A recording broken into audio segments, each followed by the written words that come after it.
देखिए अपने पास mechanics book चल रही थी और यूनिट सेकंड चल रही थी। तो देखिए मैंने तुमको यूनिट सेकंड में क्या क्या बता दिया था, कार्य ऊर्जा प्रमेय बता दिया था, यांत्रिक ऊर्जा संरक्षण नियम क्या होता है कि यांत्रिक ऊर्जा संरक्षण नियम के लिए एक क्या होता है, यांत्रिक संरक्षण नियम एक संरक्षी बल होता है। ये सभी सिद्ध करवा दिए थे, क्लियर।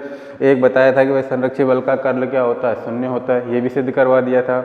आज अपने पास नया टॉपिक है कि समानित द्रव्यमान क्या होता है।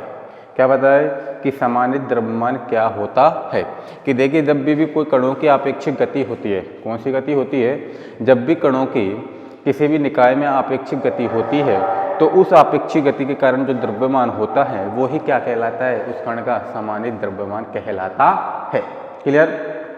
क्या कहोगे कि यदि किसी निकाय में कणों की आपेक्षिक गति हो तो उस निकाय के द्रव्यमान को अपन क्या बोलते हैं, समानित द्रव्यमान बोलते हैं, क्लियर।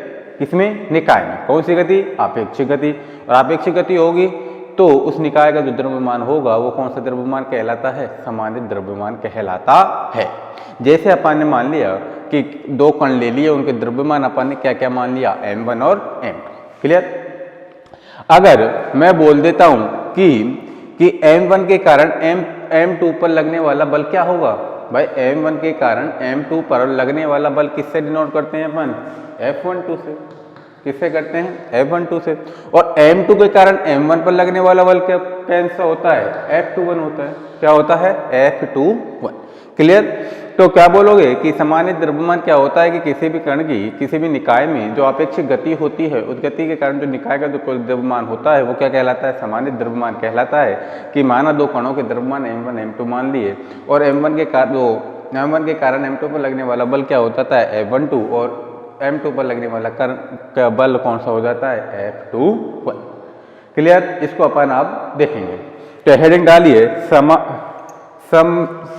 समानित द्रव्यमान, हेडिंग डाल लीजिए समानित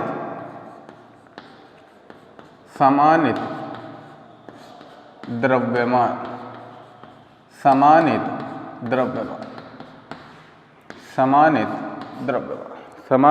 द्रव्यमान लिखिए। यदि किसी निकाय में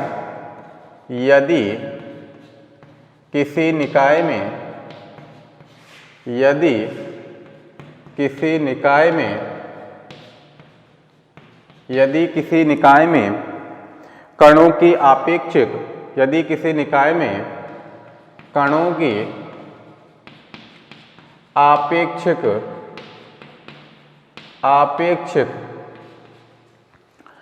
आपेक्षिक गति हो तो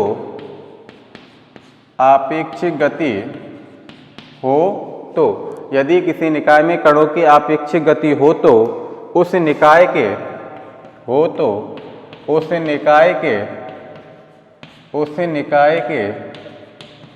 द्रव्यमान को समानित द्रव्यमान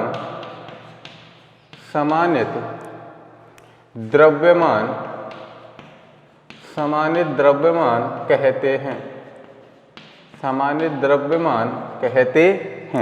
समानित द्रव्यमान कहते हैं या कहा जाता है।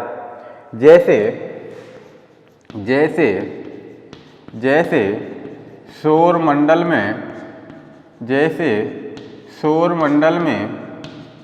चंद्रमा व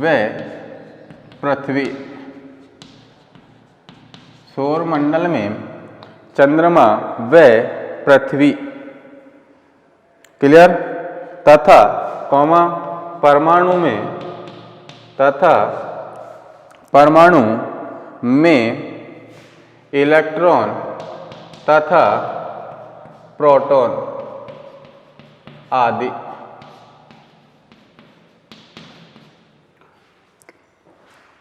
पैराग्राफ चेंज करिए, लिखिए माना निकाय में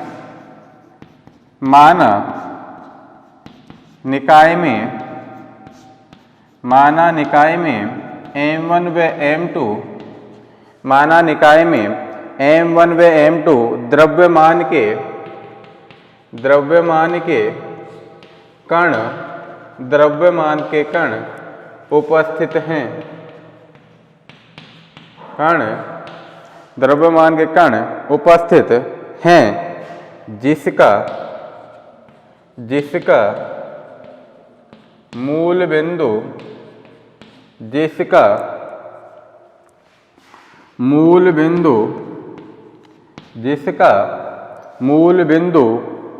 सापेक्ष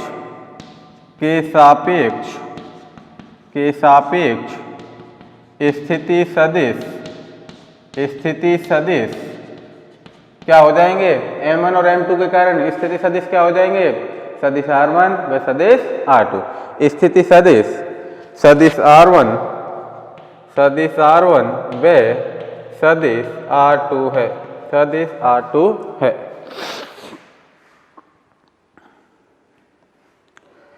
तो नीचे लिखिए सदिश F12 क्या हो गया, यहाँ पर सदिश F12 बराबर लिख देना m1 के कारण m2 पर बल और सदिश F21 हो जाएगा अपने पास m2 के कारण m1 पर बल। यहाँ साइड में एक फिगर बना लेना, एक फिगर बना लीजिए।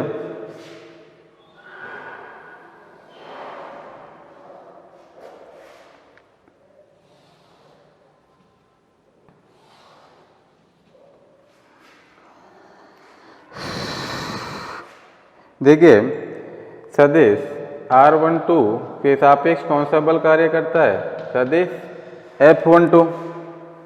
ये हो गए अपने पास m2 और ये m1, क्लियर। और ये इसका स्थिति सदिश कितना हो गया, सदिश R1 और इसका स्थिति सदिश कितना हो गया, सदिश R2, क्लियर। बना लीजिए जल्दी से।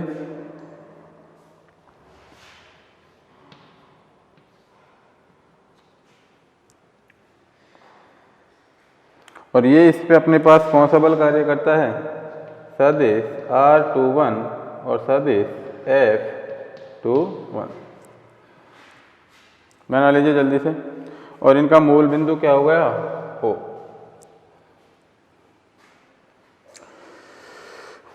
तो नीचे लिख दिए सदिश F12 बराबर। तो देखिए सदिश F12 क्या है अपने पास, m1 के कारण m2 पर लगने वाला बल। क्या है सदिश F12, क्या माना है कि m1 के कारण m2 पर लगने वाला बल। और F21 क्या है, m2 के कारण m1 पर लगने वाला बल। तो जब अपन सदिश F12 निकालेंगे यहाँ से, तो अपने पास देखिए m1 के कारण किस पर बल लग रहा है, m2 पर। तो F12 बराबर m2 n2 कितना हो जाएगा अपने पास, d² सदिश R2 अपॉन कितना हो जाएगा, dt²। समीकरण नंबर 1। इसी प्रकार क्या निकाल लेंगे, सदिश F21। तो F21 देखिए m2 के कारण किस पर लग रहा है, m1 पर। तो m1 कितना हो गया, m1 और d² सदिश R1 upon dt² into dt²। Equation number 2। तो देखिए कैसे निकाला अपन ने कि सदिश F12 क्या है, m1 के कारण m2 पर लगने वाला बल। तो जब अपन सदिश F12 निकालेंगे तो देखिए m1 के कारण किस पर बल लग रहा है, m2 पर। तो m2 इंटू इसका मान जो इस m2 के कारण पर जो लग रहा है बल, तो उसका स्थिति सदिश क्या है, m2 का स्थिति सदिश R2। तो m2 इंटू d² सदिश R2 अपॉन dt²। इसी प्रकार जब F21 का निकालेंगे तो किस पर बल लग रहा है, m1 पर। तो m1 इंटू और m1 का स्थिति सदिश क्या है, सदिश R1। तो m1 इंटू d² सदिश R1 अपॉन dt²। क्लियर है, नोट डाउन करिए जल्दी।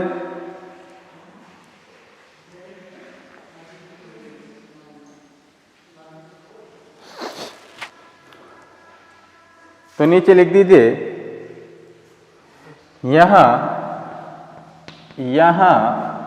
m1 के सापेक्ष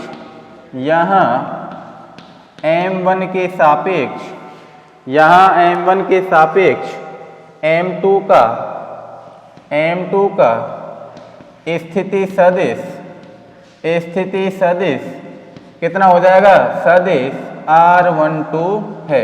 स्थिति सदिश सदिश R12 है। M1 के सापेक्ष M2 का स्थिति सदिश क्या हो जाएगा? सदिश R12। ऊपर का मिटा रहा हूं।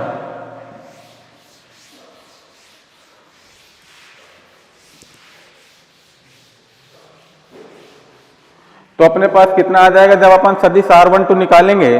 तो सदिश R12 बराबर क्या हो जाएगा? सदिश R2 माइनस सदिश R1।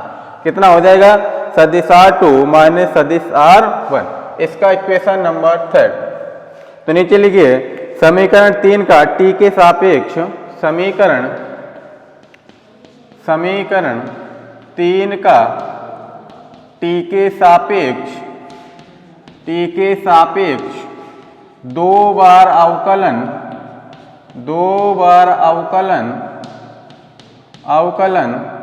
करने पर तो देखिए अपने पास समीकरण 2 का जब t के सापेक्ष दो बार अवकलन करोगे तो कितना हो जाएगा अपने पास? इसका मान कितना हो जाएगा? R12 है। तो अपने पास कितना हो जाएगा? d स्क्वायर सदिश R12 अपॉन dt स्क्वायर। कितना हो जाएगा? dt स्क्वायर बराबर इसका करूंगा मैं दो बार तो कितना हो जाएगा? d स्क्वायर सदिश R2 upon dt square minus d square सदिश R1 upon dt square into बटे dt स्क्वायर।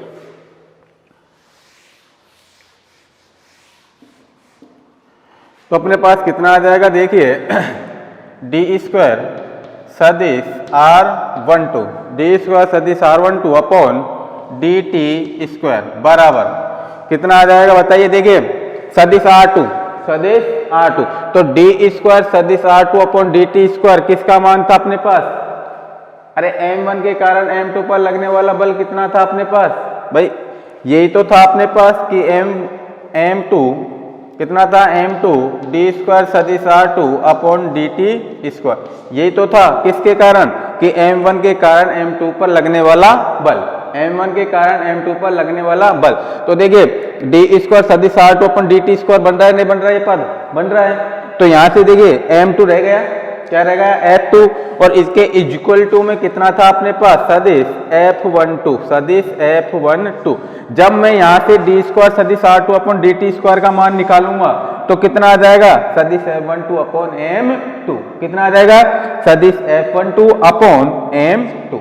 यहां से इसका मान निकल जाएगा कि किसका? सदिश F12 बराबर ये होता है। और तो अपने पास ये क्या है? M1 के कारण M2 पर लगने वाला बल। तो यहां से मैंने किसका मान निकाल लिया? d स्क्वायर सदिश R2 अपॉन dt स्क्वायर। इसी प्रकार में किसका निकाल लूंगा? सदिश F21 का। तो M1 d स्क्वायर सदिश R1 अपॉन dt स्क्वायर होता है नहीं होता है? होता है। और ये पद बन रहा है नहीं बन रहा? अपना ये पद बन रहा है। तो यहां से भी मैं किसका मान निकाल लूंगा? इसका। तो कितना आ जाएगा? सदिश F21 अपॉन M1। क्लियर? तो अपने पास कितना आ गया? देखिए d इसका मान निकालूंगा तो सदिश F12 अपॉन M2 माइनस कितना आ जाएगा? सदिश F21 अपॉन कितना आ जाएगा? M1। कितना आ जाएगा? M1। क्लियर? इक्वेशन फर्स्ट और सेकंड से निकालें इनका मान। जो अपने पास इक्वेशन फर्स्ट और सेकंड बनी थी ना उनसे ही अपन ने इनका मान निकाला है। किस किस का? d स्क्वायर सदिश R2 अपॉन dt स्क्वायर और d स्क्वायर सदिश R1 upon dt square. Clear है सभी को? चलिए तो अपने पास क्या बनेगा पद? यहां लिख देना चूंकि हम जानते हैं कि सदिश F12 बराबर क्या होता है? माइनस सदिश F21। सभी जानते हैं कि सदिश F12 बराबर क्या होता है? माइनस सदिश F21। तो अपने पास आ जाएगा क्या? आ जाएगा d स्क्वायर सदिश R12 अपॉन dt स्क्वायर बराबर कितना बन जाएगा अपने पास? सदिश F12 अपॉन M2। कितना बन जाएगा? प्लस कितना रह जाएगा अपने पास? सदिश F12 अपॉन कितना रह जाएगा? M1। तो अपने पास कितना आ जाएगा? d स्क्वायर सदिश R12 अपॉन dt स्क्वायर बराबर। अब मैं इसमें से जब लघुत्तम लूंगा तो अपने पास क्या बनेगा? सदिश F12 और कितना रह जाएगा 1/m2 प्लस 1/m1। मैंने F12 क्या ले लिया, इसमें से कॉमन ले लिया, तो कितना बच गया 1/m2 प्लस 1/m1।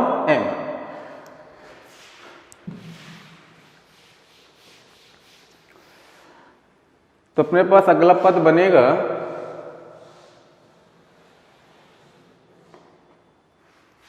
तो देखिए कितना बनेगा अगला पद, डी स्क्वायर सदिश r12 अपॉन dt स्क्वायर बराबर, अब इसमें से मैं बात तो ये चल ही रहा है अपना सदिश F12, अब इसमें से अपने पास कॉमन क्या आ गया, वो लघुत्तम कितना आ गया m1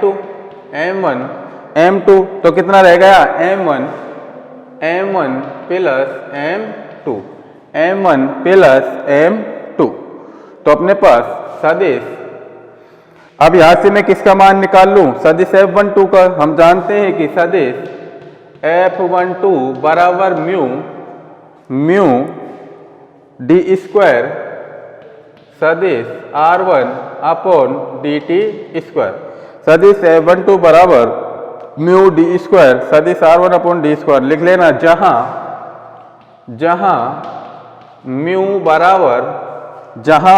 बराबर क्या होता है m1 m2 upon m1 plus m2। Mu बराबर होता है अपने पास m1 m2 upon m1 plus m2, और ये क्या होता है बराबर में लिख देना समानित द्रव्यमान।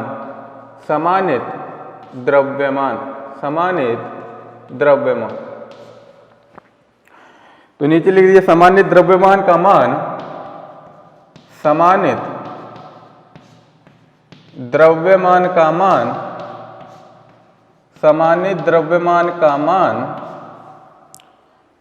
m1 और m2, m1 व m2 दोनों की तुलना में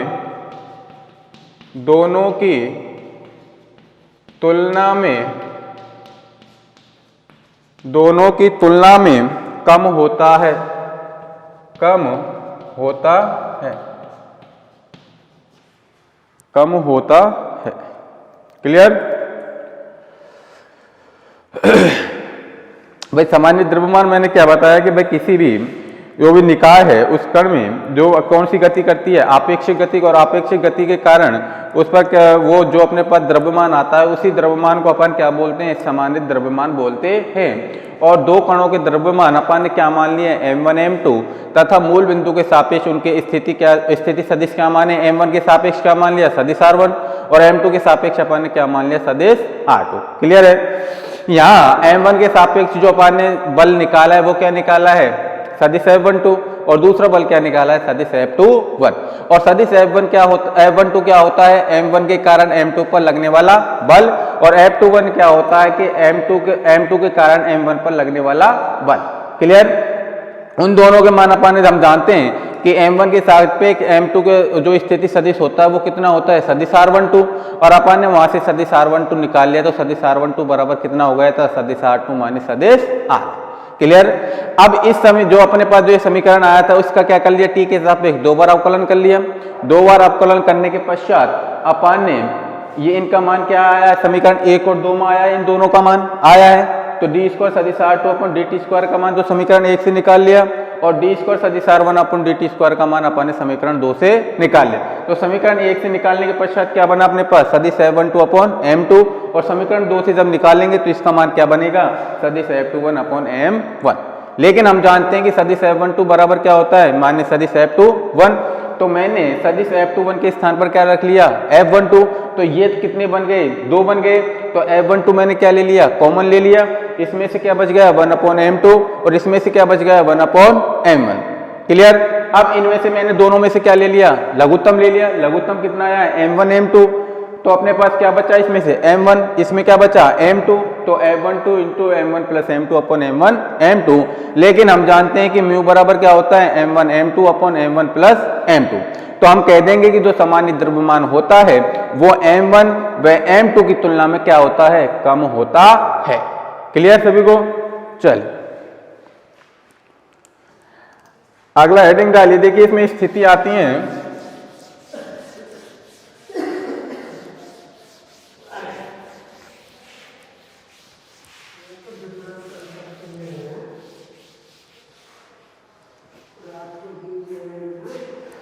लिखिए इसमें पहला, यदि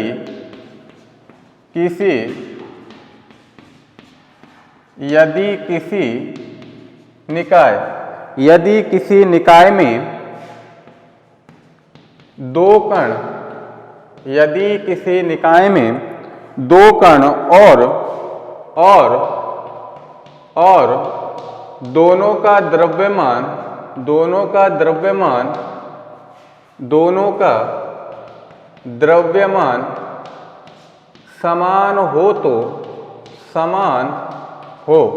समान हो तो इसके लिए क्या आएगा, तो नीचे लिख देना।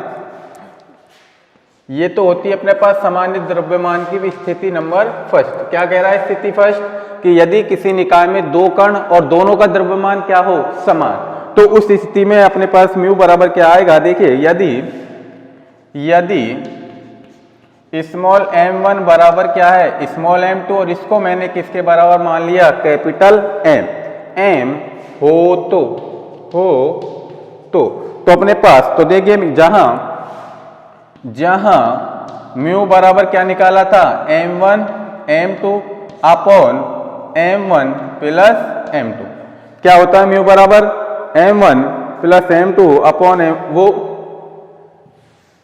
म्यू बराबर कितना होता है, म्यू बराबर m1 plus m2 upon m1 m2। वो मैंने नीचे लिखवाया था ना एक लाइन, उसमें मिसप्रिंट हो गई थी, उस पर m1 m2 upon m1 plus m2 लिखवाया था, उसके स्थान पर ये कर लेना म्यू बराबर m1 plus m2 upon m1 m2। तो अपन ने वहां पर उसका मान क्या रखा था, म्यू, क्लियर, उसको चेंज कर लेना। तो म्यू बराबर m1 plus m2 upon m1 m2, तो म्यू बराबर अपने पास, तो देखिए म्यू बराबर कितना आ जाएगा, म्यू बराबर कितना आ जाएगा भाई, m1 और m2 क्या माना है अपन ने, m, तो अपने पास कितना आ जाएगा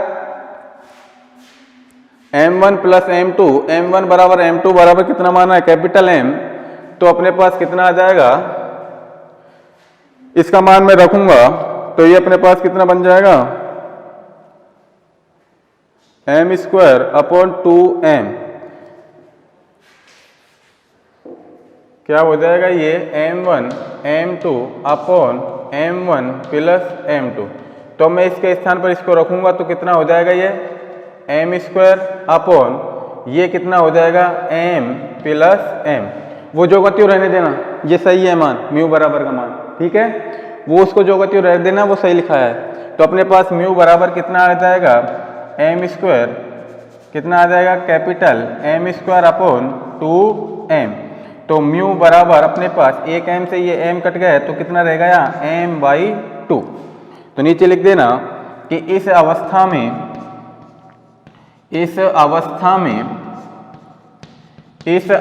में सामान्य द्रव्यमान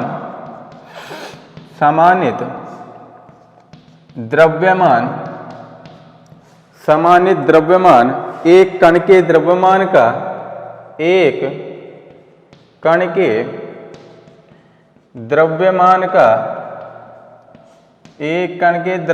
का आधा होता है।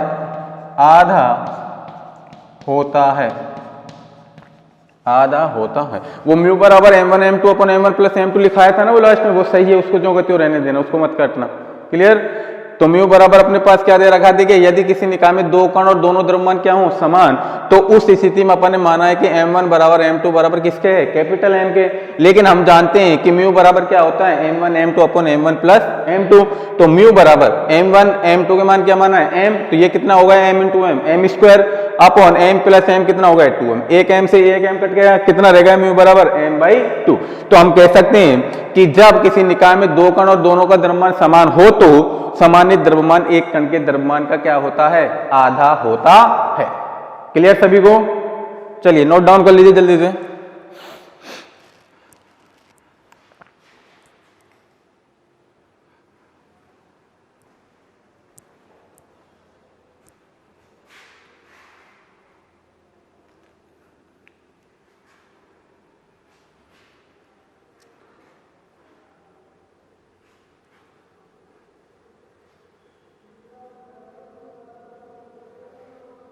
अगला हेडिंग डालिए, दूसरी स्थिति हाइड्रोजन परमाणु का समानित द्रव्यमान, हाइड्रोजन परमाणु का समानित द्रव्यमान, हाइड्रोजन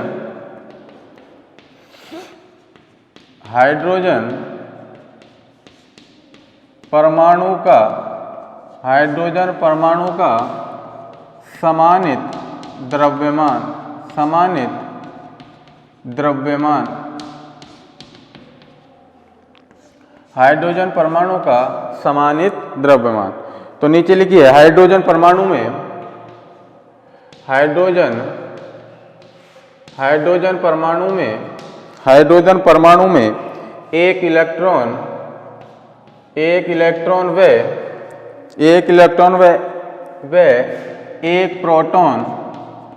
एक प्रोटॉन उपस्थित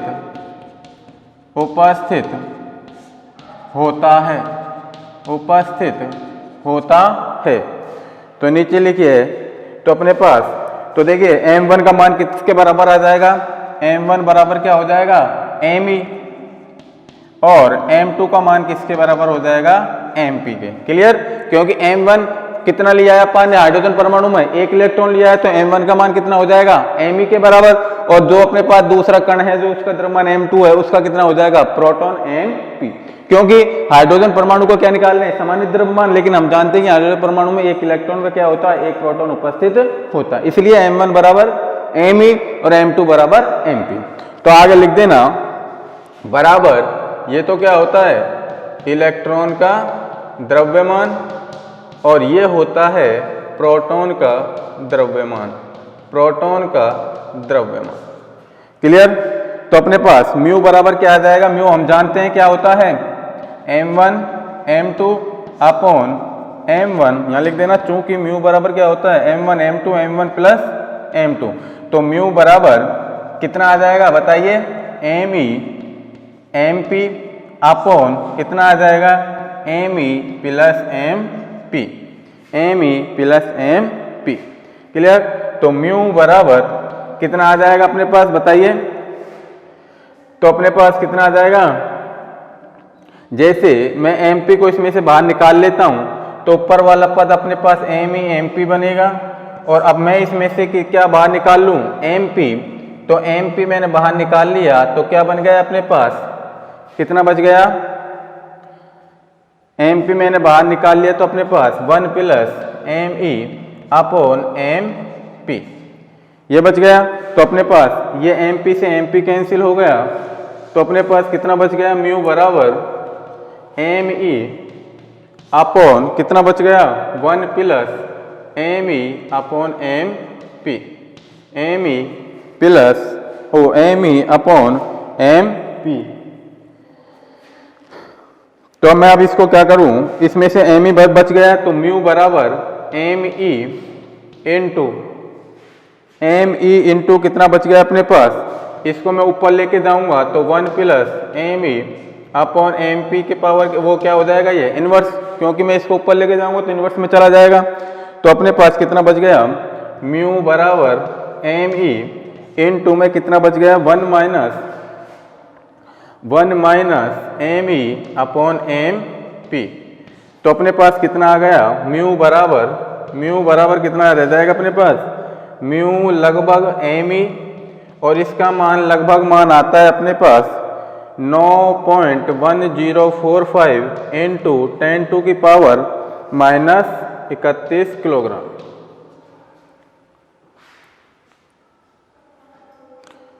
तो नीचे लिख देना, इसमें आता है हाइड्रोजन परमाणु का द्रव्यमान लगभग आता है, हाइड्रोजन परमाणु का द्रव्यमान लगभग एक इलेक्ट्रॉन के द्रव्यमान के तुल्य होता है।